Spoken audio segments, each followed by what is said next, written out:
नमस्कार दोस्तों, ज्ञान की बातें यूट्यूब चैनल पर आपका स्वागत है। आज है 18 मई और आज की करंट अफेयर्स हम देख रहे हैं। इस सीरीज में 25 महत्वपूर्ण प्रश्न हैं जो आपको यूपीएससी जैसी बड़ी परीक्षा में देखने को मिलेंगे। SSC, railway, banking, state exam, teaching exam के साथ साथ लेखपाल, पुलिस आदि एग्जाम में देखने को मिलेंगे। आपने देखा था रेलवे ग्रुप डी के जो पेपर हुए थे उसमें 25 क्वेश्चन के 25 क्वेश्चन करंट के दे रखे थे। तो यदि आप हमारी इस सीरीज को देखते रहेंगे तो आगामी रेलवे ग्रुप डी की परीक्षा में भी आप एक अच्छा स्कोर कर पाएंगे, ये मेरा वादा है। तो आप अपने साथ कॉपी पेन लेके बैठ जाइए, जो नोट पॉइंट है नोट कीजिए और एग्जाम से पहले उन्हें रिवीजन करके जाइए और बीच बीच में रिवीजन करते रहिएगा। चलिए शुरू करते हैं आज का करंट अफेयर। आज का पहला प्रश्न, पीएम मोदी की 5 देशों की यात्रा 15 से 20 मई 2026 में कौन कौन से देश शामिल हैं? तो यूएई, नीदरलैंड, स्वीडन, नॉर्वे और इटली, ये पांचों देश शामिल हैं। कहते हैं एमईए के अनुसार यात्रा का उद्देश्य व्यापार, ऊर्जा, प्रौद्योगिकी सहयोग को बढ़ावा देना है। आइए इन पांचों देशों की राजधानियां देख लेते हैं।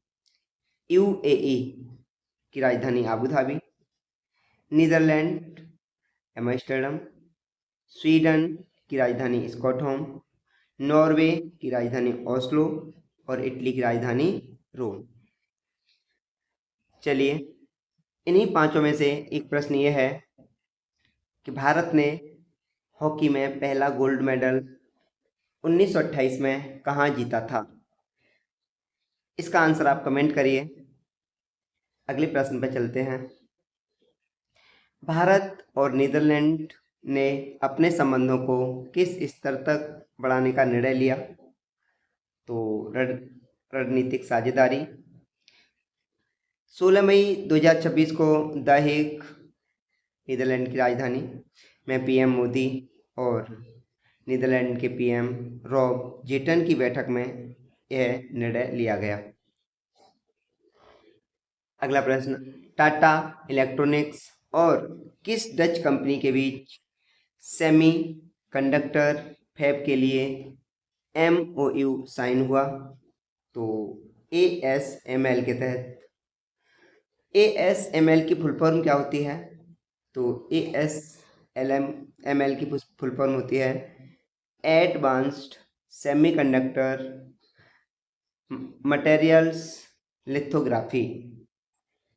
एएसएमएल धौलेरा गुजरात में है, जो 11 बिलियन डॉलर की सेमीकंडक्टर फैसिलिटी के लिए स्थापित की गई है। अगला प्रश्न, नीदरलैंड ने भारत को कौन सी ऐतिहासिक कलाकृति वापस लौटाई? तो चोल तांबे की प्लेटें, जिन्हें अनाई मंगलम भी कहते हैं। ये 11वीं सदी की प्लेटें लेडिन यूनिवर्सिटी ने वापस कर दी हैं।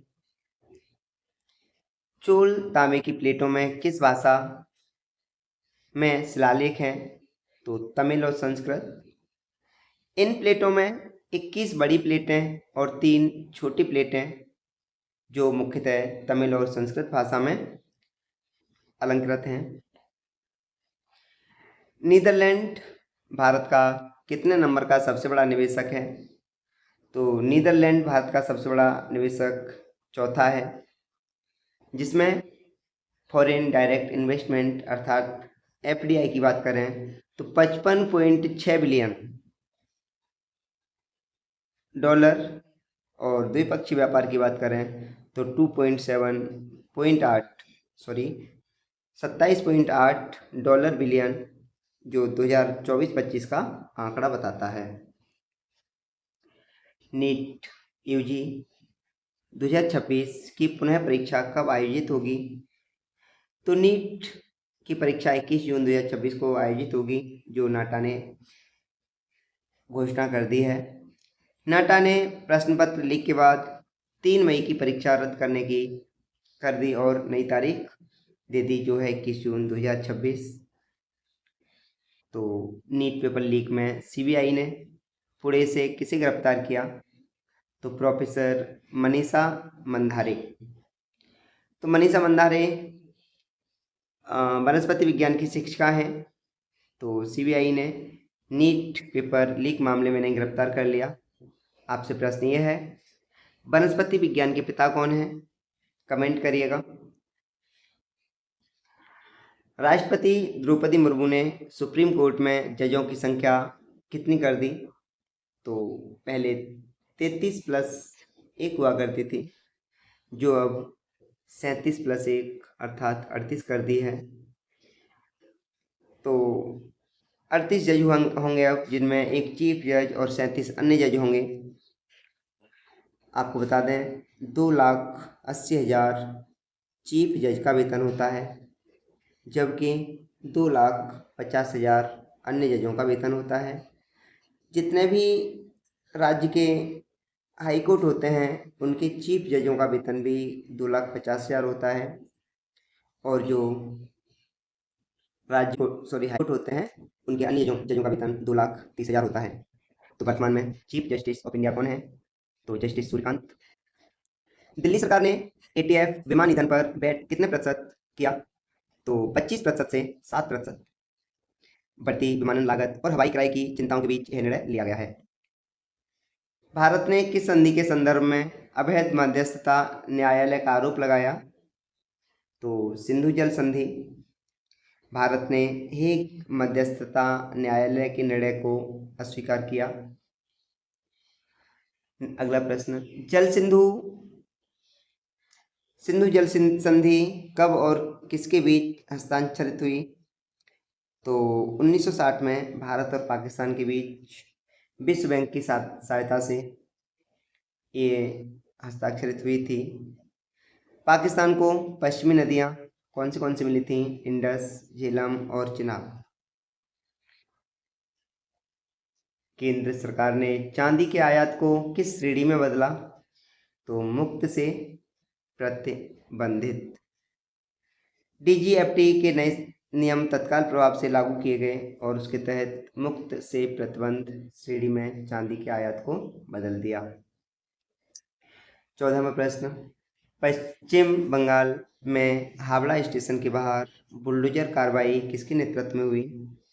तो सबसे पहले बुलडोजर कार्रवाई यूपी से आरंभ हुई थी, और ऐसे ही अब पश्चिम बंगाल में शुभेंदु अधिकारी के नेतृत्व में जो अवैध अतिक्रमण था उसे हटाने की कार्रवाई शुरू कर दी गई है।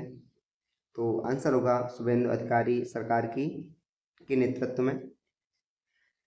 आईपीएल 2026 में कौन सी टीम पॉइंट्स टेबल में शीर्ष पर है? तो वर्तमान में रॉयल चैलेंजर्स बेंगलुरु अर्थात आरसीबी 14 अंक के साथ वह टॉप पर है।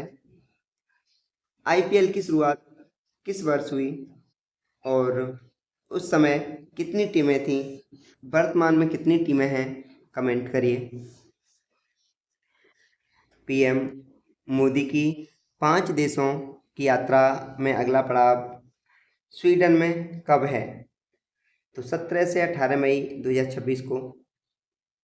तो वहाँ के स्वीडिश पीएम उल्फ क्रिस्टरसन के निमंत्रण पर वहाँ एआई और हरित ऊर्जा पर चर्चा के लिए पीएम मोदी जी वहाँ जाएंगे। ASML कंपनी किस क्षेत्र में विश्व की सबसे बड़ी कंपनी है? तो अभी हमने देखा था लिथोग्राफी उपकरण, चिप निर्माण। यूरोप की सबसे बड़ी टेक कंपनी उन्नत माइक्रोचिप के लिए मशीनें बनाती है। धौलेरा सेमीकंडक्टर फैब में कितना निवेश होगा? धौलेरा सेमीकंडक्टर फैब में $11 बिलियन का निवेश होगा। तो ये टाटा इलेक्ट्रॉनिक्स द्वारा भारत का पहला फ्रंट एंड सेमीकंडक्टर फैब होगा। थर्ड इंडियन नॉर्डिक समिट 2026 कहाँ आयोजित होगा? तो third India Nordic summit 2026 Oslo, जो नॉर्वे की राजधानी है, 19 मई को पीएम मोदी वहाँ पर इस यात्रा के दौरान शामिल होंगे। लेडेन विश्वविद्यालय द्वारा लौटाई गई चोल प्लेटें भारत कब से वापस मांग रहा था? तो भारत 2012 से वापस मांग रहा था और आज हमें 2026 में वापस मिली हैं। अंतर सरकारी समिति ने भारत के दावे की मान्यता देती है। अगला प्रश्न, अमित शाह 18 मई 2026 को किस राज्य के दौरे पर जाएंगे? तो छत्तीसगढ़, और छत्तीसगढ़ की राजधानी रायपुर। और याद रखना, छत्तीसगढ़ में एक शहर है नया रायपुर नाम से। बस्तर, जगदलपुर, तो रायपुर, बस्तर, जगदलपुर में विकास और सुरक्षा कार्यक्रमों में अमित शाह जी जो गृह मंत्री हैं शामिल होंगे। ब्रिक्स विदेश मंत्रियों की बैठक का दूसरा दिन कब था? तो 15 मई 2026 को। तो भारत 2026 में ब्रिक्स की अध्यक्षता कर रहा है, इस बात को भी ध्यान में रखिएगा। हावड़ा स्टेशन के बाहर बुलडोजर कार्रवाई क्यों की गई? तो अतिक्रमण हटाने के लिए। गंगा घाट, बस स्टैंड, फुटपाथ पर अवैध दुकानें और ठेले हटाए गए। पीएम मोदी के नीदरलैंड दौरे के दौरान किस समुदाय की संख्या 2 लाख से अधिक बताई गई है? सूरीनाम हिंदुस्तानी समुदाय की जनसंख्या 2 लाख से अधिक बताई गई है। नीदरलैंड में 90,000 प्लस एनआरआई व 2 लाख प्लस सूरीनाम हिंदुस्तानी समुदाय निवास करता है। भारत EU मुक्त व्यापार समझौता FTA का उल्लेख मोदी की किस यात्रा में हुआ? तो नीदरलैंड यात्रा में। पीएम मोदी और नीदरलैंड के पीएम रॉब जेटन दोनों ने इंडिया EU FTA के शीघ्र क्रियान्वयन का आह्वान किया है। इसी के साथ साथ हमारे 25 क्वेश्चन कंप्लीट हुए। आप सभी का साथ बने रहने को धन्यवाद। एक बार फिर से, यदि आपने चैनल सब्सक्राइब नहीं किया है तो प्लीज़ सब्सक्राइब करें। सेशन पसंद आता है तो लाइक करें, अपने दोस्तों के पास शेयर करें। आप जिस भी एग्जाम में जाएँ उसके लिए आप सभी को अग्रिम शुभकामनाएं। धन्यवाद।